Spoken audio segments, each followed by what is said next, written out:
Coming up, the funerals begin in Floyd County. Dedicated to Eastern and Southern Kentucky, this is WYMT Mountain News at 11.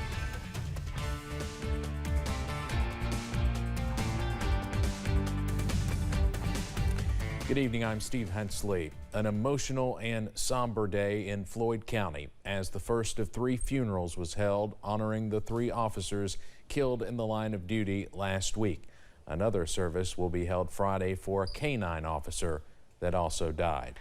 Today, family, friends, and fellow law enforcement agencies said goodbye to Floyd County Deputy William Petrie. WYMT's Keaton Hall begins our coverage from Prestonsburg. On Tuesday, first responders from across the Commonwealth gathered to pay final respects to Officer William Petrie at the Mountain Arts Center in Prestonsburg. William loved law enforcement. He loved the job. He loved the people. He loved the people he served. He loved the people he worked with. And man, listen, he was a dream to have worked for you. Petrie was a KSB trooper, officer with the Prestonsburg Police Department, fire chief in Martin, and a school resource officer. When William goes to Floyd Central School, it was just weeks later, you know, and all the compliments were coming. The principal was calling, man, she was just excited. The kids have taken to William. William's interacting. He's being everywhere. The staff is taken to William. William's loving them. After the service, a procession made up of hundreds of officers and first responders led Petrie's hearse to his final resting place, Gethsemane Gardens.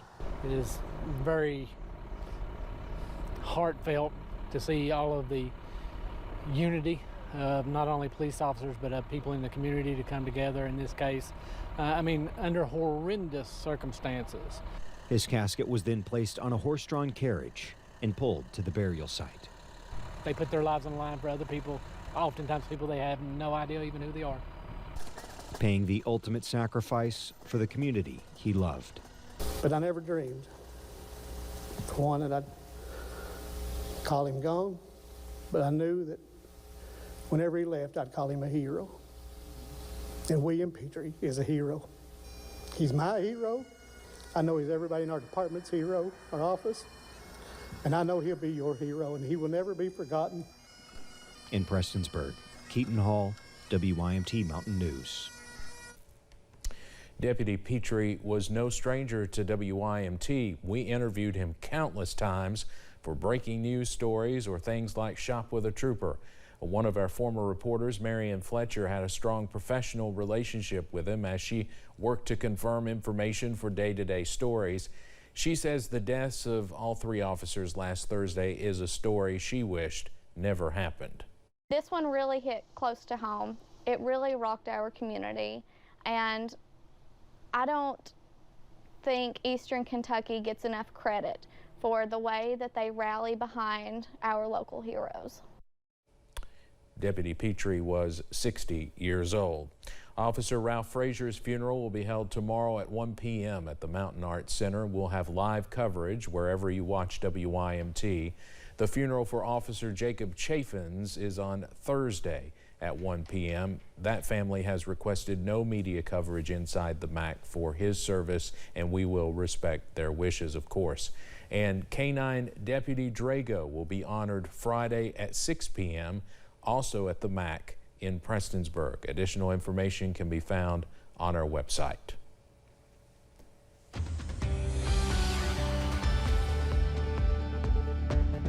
Well, it was the first of several stormy days we have on the way as we head through the remainder of this week. We had a slight risk for severe weather earlier today. That's been scaled back, but slight risks continue into the next couple of days, and that's why we have our severe weather alert day coverage continuing. Before the storms hit, it was rather toasty.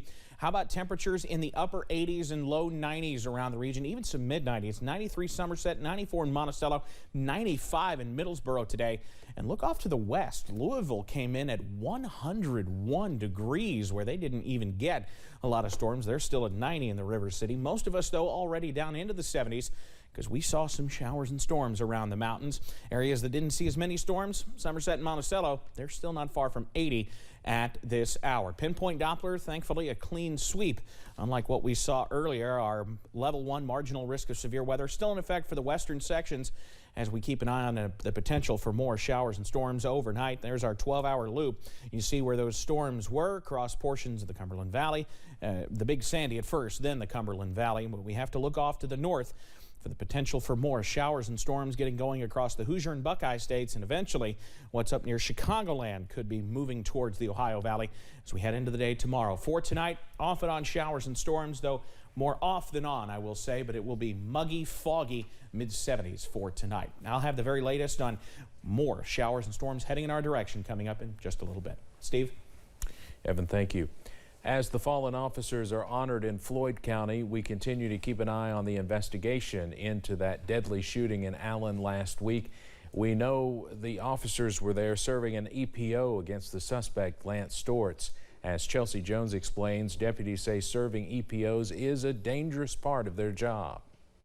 Kentucky deputies can face danger at any moment, even when they're trying to serve an emergency protection order. Yeah, you've got two parties that are, again, we're fighting, arguing, maybe going through a divorce. There's child custody issues. Fayette County Deputy Jay Pittman says serving EPOs can be dangerous since they often deal with strained relationships and intense emotions. Typically, when you're vacating the individual or child custody, of course, that's when individuals sometimes get heated. And sometimes the presence of law enforcement can escalate the tension. People feel like, hey, maybe this person lied on me, or maybe you're taking that person's side. Sheriff Anthony Purcell says more people are learning about EPOs and using them. Here in Jessamine County, deputies are issuing more than 200 a year. That comes down to about 17 a month. In Fayette County, the sheriff's office has 5 deputies that deal strictly with EPOs and offices where families can come and fill out the paperwork. Purcell says he tells his deputies to be polite and rely on instincts when serving EPOs. You never want to use force in these situations.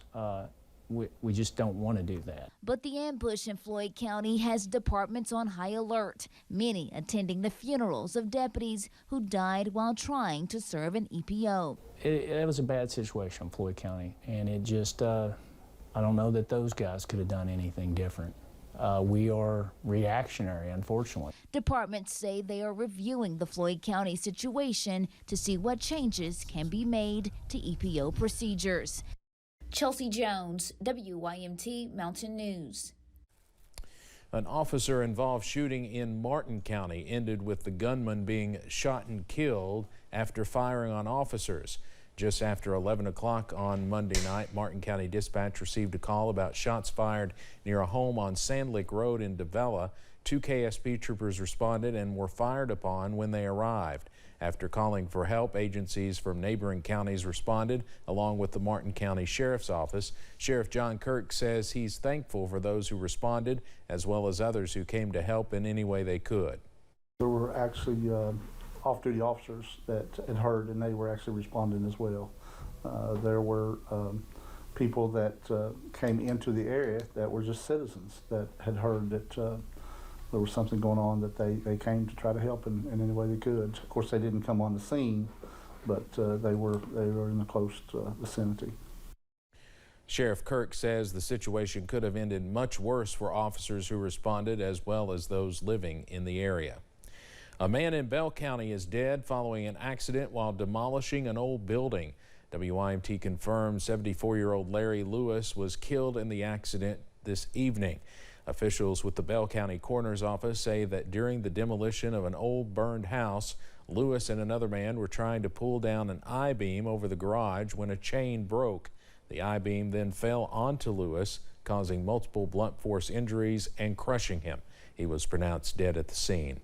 The Supreme Court of Kentucky has ruled to continue to allow abortions in Kentucky while legal challenges move forward. The court today denying Attorney General Daniel Cameron's appeal. The ACLU celebrated the ruling, and Cameron says he was disappointed in the court's decision. Meanwhile, a hearing on Kentucky's abortion ban is set for tomorrow in Jefferson Circuit Court. The ACLU sued over the state's trigger law, which kicked in when the Supreme Court overturned Roe v. Wade. Tomorrow's hearing will determine whether to allow abortions in Kentucky while the case plays out in court. Right now in West Virginia, there are nearly 6,600 children living in foster care. Out of that number, more than 50% are classified as cared for through kinship, meaning a relative will act as a certified foster parent for children in custody of the state.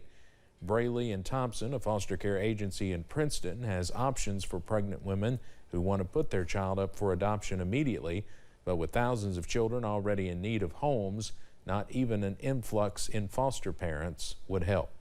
And I think it's just the sheer number of children. So even though we're bringing new families on board, there are several that it's just more difficult to find placement for. Many such children have been in the system for years, and officials believe a wave of new additions will only give more stress to the state's already at capacity programs. We'll be right back. Summer has arrived, and Appalachian Wireless has a great sale